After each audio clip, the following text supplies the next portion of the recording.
So let's go back to the continuing disruption after that global IT outage hit computer systems in many countries, affecting lots and lots of people. Thousands of flights, we know, were cancelled. Banking and healthcare organisations have been affected as well, including the NHS. Some TV channels taken off air as well. What do we know about where it started? Well, problems first reported at shops and banks in Australia. Then, in the United States, several airlines grounded flights as the impact of the technical failure made itself felt. But soon there were delays and big queues at airports in the UK, elsewhere across the world. Here are just some of the places affected. You get a sense of the spread all around. The American cybersecurity firm Crowdstrike has admitted a defect in software update it issued crashed Windows devices. The company says it has deployed a fix. As you might imagine, we've been on, with our customers all night and working with them. Many of the customers are rebooting the system, and it's coming up, and it'll be operational because of, we fixed it on our end. And some of the systems that aren't recovering, we're working with them. So it could be some time for some systems that just automatically won't recover. But it is our mission, is why we're here, to make sure that every customer is fully recovered, and we're not going to relent until we get every customer back to where they were, and we continue to protect them and keep the bad guys out of their systems. So let's focus in. I think really one of the most concerning parts of this equation in terms of the problems caused, NHS England saying the outage caused disruption in the majority of GP practices. And the health service told patients they should attend appointments unless told otherwise, and should only contact their GP if it's urgent. Let's find out how it's been working out. We're joined by Dr. Fari, Ahmad, GP. Hello. And also Olivier Picard, who's Vice Chair of the National Pharmacy Association. Olivier, good morning to you. Good morning, Naga. Dr. Ahmad, Fari, how was it yesterday? It was horrible. So, in terms of you turned up to work, or whoever was there first, the office called you and they said, this isn't happening. So what? We found out, I think one of our my managers went in 7:30 and she realised that there was a problem. The thing we have in GP now is everything is online. So your medical records, blood test results, any appointments. So I don't even know who's sitting in my waiting room because everything's online, and everything went down.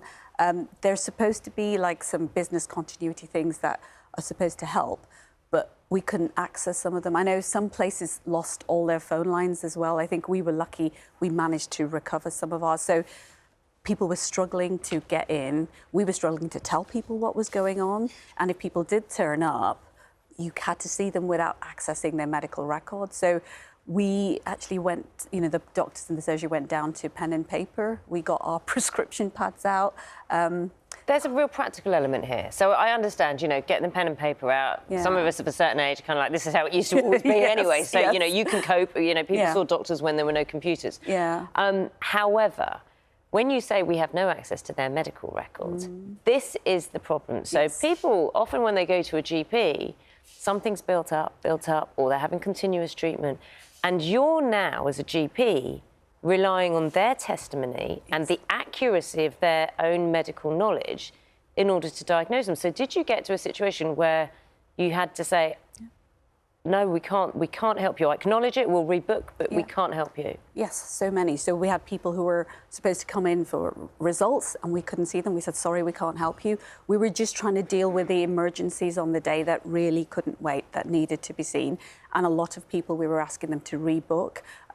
We had to cancel, so we do ultrasound scans and echoes in our surgery, and we had to cancel those because it wasn't safe to do. So why you not? would try, because you're not able to access, you're not able to save their records in the right place. So we had blood tests that were booked, and again, you couldn't see what blood test they needed. So the team actually did amazingly to try and keep something going, but we couldn't do our routine stuff. So the implications for us is a lot of that's been bumped up. So today we do a Saturday morning surgery. That's not happening because the system's still not back up.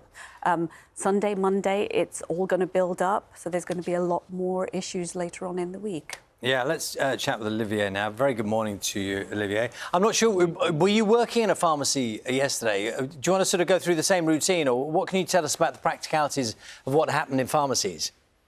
Yes. I was in a pharmacy yesterday. In fact, I'm in a pharmacy this morning, and we've had continuous problem. In essence, one of the issues, and like doctor's surgery, we heard about the outage, but it's not until you logged into your computers that you realize you've been also affected. And to put it very simply, when a surgery issues a prescription, normally it often is now done electronically and it's sort of uploaded to a prescription cloud. And each pharmacy will then go typically interrogate that cloud and download the prescriptions that are for that pharmacy or the patient registered with that pharmacy. And that is the process that wasn't working. So obviously, clearly, patients were coming in, they were asking for their medication. We were saying the prescription isn't here. And like doctor's surgery, pharmacy have, as part of the NHS family, got business continuity plan, and we put those in place. And in many cases, it was reverting back to pen and paper. On a practical level, Olivier, were there people who you simply could not give the medication they needed? Did it reach that point? Yes, so we had a couple of patients where prescription medication generally have to have a valid prescription, and you would take a practical approach, but unfortunately, with prescription-only medication, we need prescription. So what we had to do on a few occasions yesterday is to send a patient to the surgery, and the surgery would then typically get their prescription pads out and pen and handwrite the prescription. We asked every patient that could come back or wait to wait and leave it 24 hours, hoping the system would be back up and running. And whilst we understand that some of the systems are back up and running, this is not the case everywhere. So we're asking patients to wait, but for those that needed emergency care, we referred them to the surgery. Today, on a Saturday, it's slightly different because many surgeries don't operate services on Saturday. But fortunately, the NHS has a sort of pharmacy first scheme, which allows patients, if they contact NHS 111, to be referred digitally to a pharmacy for emergency prescription. And that part of the health service is working well today. Olivier, just a practical question. It's Naga here. If you've had a text from your pharmacy and it says your prescription is ready, does that mean it's already bagged up and ready so you can just look up someone's name? Or is that still the process where you'd have to go into the cloud and reprint that and then process it? What do people do who've been told, their prescriptions are ready?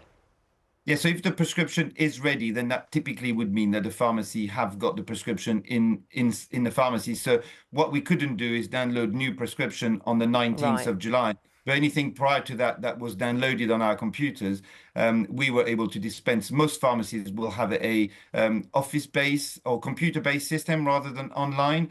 That's not all, but that's the majority of pharmacies. So we were able to continue working with what we already had. What we couldn't do is received new prescription issued after the outage. Given the scale and the nature of this problem, I'm not sure whether you and your partners in your practice will meet and go, what can we do in case? Because I don't think anyone really, including huge industries, had reckoned on something like this ever happening. Can you do anything? So yes and no. So like about half the surgeries in the UK went down, but the other half didn't. So, so obviously there were people who managed to survive this. So my thing would be, and this is way beyond my pay scale, but why were they okay? So what is different? Do you already know that some neighbouring GPs were probably able not to... neighbouring. They were using a different clinical system, and they were okay. I think part of the issue, going right back down to it, the IT we have in primary care it's not fit for purpose. It's very ancient. I mean, this was a massive thing, but every day we have outages, mini outages, and everyone just groans and gets on with it. But digital and doing things differently is growing, but you can't build that beautiful thing on a foundation that's not effective. So, and that, you need the big people, the clever people to look at how do we make it so this is a never event. So if people need to be seen by their doctor, they can be seen by their doctor rather than having to go back and forth. What's your thinking in terms of how long before you see, it's back to normal? I don't know. So we had a message this morning saying they're going to keep working on it. but there's no guarantee. So we're putting in, I know we're trying to get extra people in on Monday. We're going to have to think how we operate it differently so that we can try and get through as much as we can. Olivier, on that same theme, I mean, I think you addressed it a moment ago, but like if you go into your system now and look for prescriptions in the way that you would have done previously, is it working now? No, it's not working. So anything that well, it is the outage. Anything from yesterday we haven't been able to download. I've received actually a few prescriptions today, but I think they probably were prescriptions that were hanging rather than being issued yesterday. The issues that we are facing right now is whilst our computers are working, and if someone walked in with a paper prescription, I can dispense it. What I've been told by our drug suppliers is there may also be some delays in getting medicine delivered. So like the doctor's surgery, you know, we're bracing ourselves Monday morning, hoping that the systems are back up and running, dealing with the backlog, not just of prescription, but also medicine delivery and everything else, you know, people coming into the pharmacy because they know today and yesterday were and are going to be difficult. Olivier, thank you very much for sharing all your knowledge and just taking us through what's happening on a practical basis. Olivier Picard, Vice Chair, National Pharmacy Association. Dr. Fari Ahmad, thank you very much as well. Good luck, both of you. Thank you. We'll need it. Thank you.